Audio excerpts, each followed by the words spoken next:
Oi gente, eu sou a Ana Laura e hoje a gente vai começar a nossa aula sobre biomas. Bom, basicamente um bioma ele é uma região que compreende vários ecossistemas com características biológicas parecidas entre si. Muito importante ressaltar que os biomas eles têm muitas características. E eu vou trazer aqui algumas mais importantes que eu considero que podem ajudar vocês a resolver exercícios no Enem. Queria pedir que vocês tivessem um mapa, fornecido pela apostila, um mapa que vocês pesquisarem em mãos, para poder identificar, onde fica cada um desses biomas que eu vou estar falando para vocês, tá bom? É isso, vamos começar. O primeiro bioma é o bioma da Amazônia. Ele tem duas características que são muito marcantes. A primeira é que ele tem a maior floresta tropical do mundo e a segunda é que ele tem a maior bacia hidrográfica do mundo.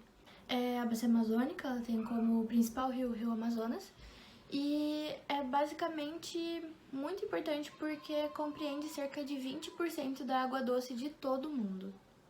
Bom, é uma área de clima tropical e o que faz com que seja quente e úmido. O índice pluviométrico é muito alto e cerca de 2.000 milímetros de chuva é proveniente somente da floresta amazônica. Bom, em relação à vegetação, nós temos 3 tipos de vegetação principais. A primeira é a mata de terra firme, ela é localizada em regiões mais altas e ela não inunda em nenhum período do ano. A segunda é a mata de várzea, localizada em regiões medianas, e ela inunda nos períodos de cheia e seca nos períodos de seca. A terceira é a mata de igapó, elas ficam em lugares mais baixos e passam a maior parte do ano inundadas. Bom, o solo desse bioma é majoritariamente arenoso. Entretanto, cerca de 14% é propício à atividade agropecuária. Agora, a gente vai falar do cerrado. Bom, o cerrado ele é conhecido pelo grande potencial hidrográfico. Além de muitas bacias hidrográficas, ele também compreende muitos aquíferos. O clima é o tropical sazonal, e esse clima ele tem como característica 2 estações do ano bem definidas, um verão chuvoso e um inverno seco. Essas épocas de chuva e seca são bem definidas.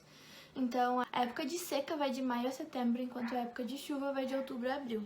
Isso é muito importante porque, às vezes, alguns gráficos eles só mostram períodos de seca e períodos de chuva. Então, compreender que essa é uma característica muito importante do cerrado é bem legal para ajudar a fazer os exercícios da prova. Falando da vegetação, a vegetação ela é bem diversificada, tem formações savânicas, campestres e florestais.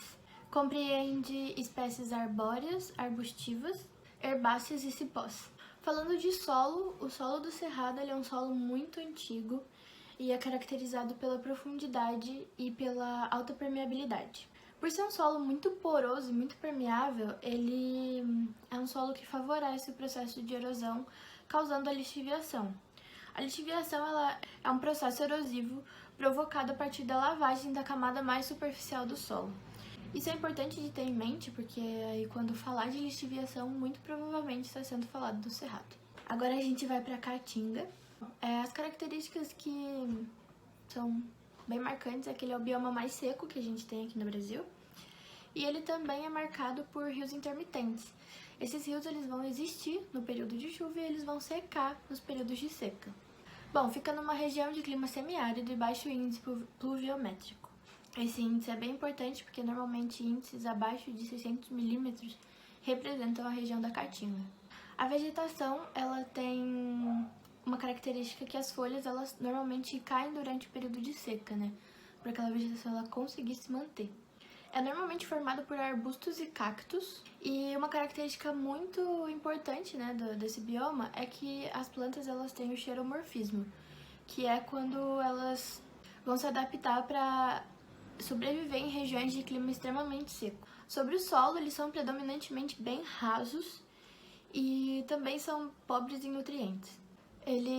Isso faz com que eles sejam pouco férteis, mas eles são bem ricos em minerais. Entretanto, são pobres na matéria orgânica, o que vai fazer que o solo seja um pouco menos adequado para o plantio e tudo mais. Bom, agora a gente vai falar da Mata Atlântica. A Mata Atlântica é um bioma que mais sofreu desmatamento no Brasil, Ele compreende uma região muito grande. É um dos biomas mais ameaçados porque grande parte da sua área natural já foi destruída. Também tem uma hidrografia bem considerável, Compreende rios que alimentam bacias hidrográficas bem importantes. O clima é tropical úmido e ele é caracterizado por altas temperaturas, alto índice pluviométrico e alta umidade do ar. Por ser um bioma muito extenso, ele vai compreender outros dois tipos de clima. O tropical de altitude, em alguns lugares pontuais de São Paulo e Minas Gerais, e o subtropical, na região sul. Bom, a vegetação ela é muito diversificada, porque como eu falei, é um bioma que abrange diversas áreas, né, diferentes. Mas as folhas elas são bem largas e são perenes, né, elas não caem em uma época do ano.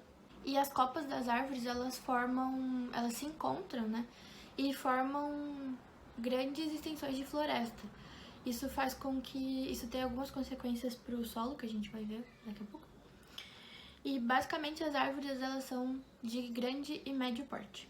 Os solos costumam ser rasos e ácidos, muito úmidos, e eles têm pouca incidência solar, porque como eu falei, como as copas das árvores elas se juntam, acaba que isso faz uma camada protetora contra os raios solares, fazendo com que o solo seja muito úmido, mas também seja um pouco pobre, já que ele não tem incidência desses raios solares. Esses solos eles são muito propícios a deslizamentos, porque existe a erosão e nos lugares que são altos, né, por eles serem muito úmidos, acabam deslizando. Agora a gente vai falar do Pantanal, que tem como sua principal característica ser uma das maiores planícies alagadas do mundo. É um bioma bem pequeno, fica ali no Mato Grosso e no Mato Grosso do Sul. Ele vai compreender a bacia hidrográfica do Rio Paraguai e durante os períodos de chuva, o solo ele normalmente não dá conta de absorver toda aquela água e acaba alagando. O clima é tropical, afetado pela continentalidade, já que ele está muito distante do mar, e tem períodos de seca e chuva. A vegetação basicamente se divide em 3 tipos principais, são as matas, savanas e campos inundáveis, também conhecido como brejo. E também eles têm uma vegetação mais aberta. O solo é um solo de decomposição de fragmentos rochosos que foram levados pelo ar para aquele local. Então eles são solos com grande permeabilidade e pouco férteis. Eles acabam sendo pouco férteis porque o excesso de água eles vão dificultar bastante a decomposição. Em alguns lugares podem ser achados até espécies marinhas, né, já que ele permanece alagado boa parte do ano. E por último a gente vai falar do Pampa. Esse bioma é um bioma bem pequeno também, ele fica no Rio Grande do Sul. Tem um alto potencial hidrelétrico. O seu clima é temperado e diferente dos outros biomas, né? Eles têm 4 estações do ano bem definidas. Então, dentro desse bioma, a gente pode sentir de maneira mais diferente, né? A primavera, o verão, o outono e o inverno. Então, é uma característica que é bem única desse bioma no Brasil. E isso se dá também por ele ficar em um clima diferente, né, dos outros biomas, porque ele fica em um clima temperado. A vegetação é normalmente campestre e uniforme, como as gramíneas. Em alguns lugares existem arbustos, mas não em todos. O solo ele é pouco fértil, propício à erosão, e em muitos lugares ele é arenoso, em decorrência do processo de agropecuária, né? O processo agropecuário acaba deixando o solo mais arenoso e por isso tem uma degradação bem importante desse bioma. Vou continuar agora a aula sobre os biomas de transição. Basicamente, esses biomas de transição, ou áreas de transição, né, mais comumente chamados, eles vão ser áreas entre 2 biomas ou mais que vão criar características únicas. Então, eles não vão ser compreendidos nem como um nem como o outro, né? Vão ter suas próprias características e por isso são classificados de outra maneira. A gente não tem tanta informação sobre alguns deles, né? Às vezes não são muito cobrados, mas eu achei importante trazer para vocês. E vamos lá. O primeiro que a gente vai falar é o manguezal. Ele vai ser a área de transição entre o mar e a terra.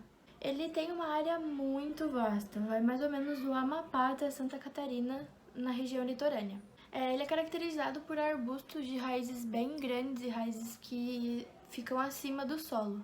Tem um solo lodoso e com pouco oxigênio. E também é um bioma conhecido por ser o berçário, porque muitas espécies marinhas elas vão se reproduzir ali no manguezal. É muito importante para nossa biodiversidade. O segundo que a gente vai falar aqui agora são as matas dos cocais. Ela vai ficar na área do Maranhão e do Piauí e ela é a transição entre 3 biomas. O bioma da Amazônia, o Cerrado e a Caatinga. Tem um alto índice de pluviosidade e a sua vegetação é predominantemente de palmeiras com folhas bem grandes e finas. Bom, a gente tem também a Mata das Araucárias. A Mata das Araucárias ela não vai ser necessariamente uma faixa de transição, mas é um bioma que ele não entra ali nos outros 6 principais do Brasil, então achei importante trazer aqui para vocês. Bom, predominantemente esse bioma ele se concentra no Paraná e Santa Catarina. Também, assim como a Mata Atlântica, é um bioma muito degradado, sobrando uma porcentagem bem pequena da sua cobertura original. A vegetação predominante são de pinheiros do Paraná, né, aquelas árvores que dão pinhão, e apesar de ser concentrada no Paraná e em Santa Catarina, ela pode ser achada em algumas regiões do Rio Grande do Sul e também em algumas regiões de alta elevação em São Paulo. Porque o que acontece?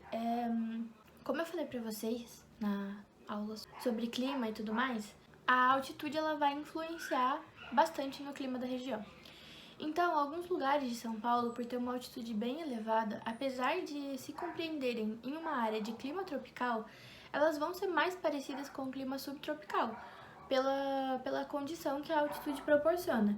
Isso faz com que alguns lugares mais elevados, tenha Mata das Araucárias sem ser dentro da região sul do país.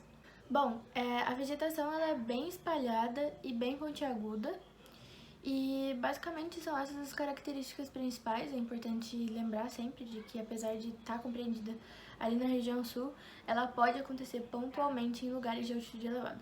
E por último a gente tem o agreste. O agreste ele não é muito falado, mas é uma área de transição entre a Mata Atlântica e o sertão.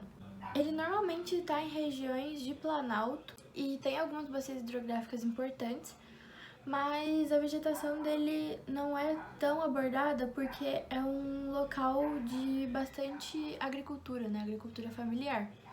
O que faz com que a vegetação que tinha ali, né, que já não era muita por ser uma transição para o sertão, ela acaba sendo bem degradada.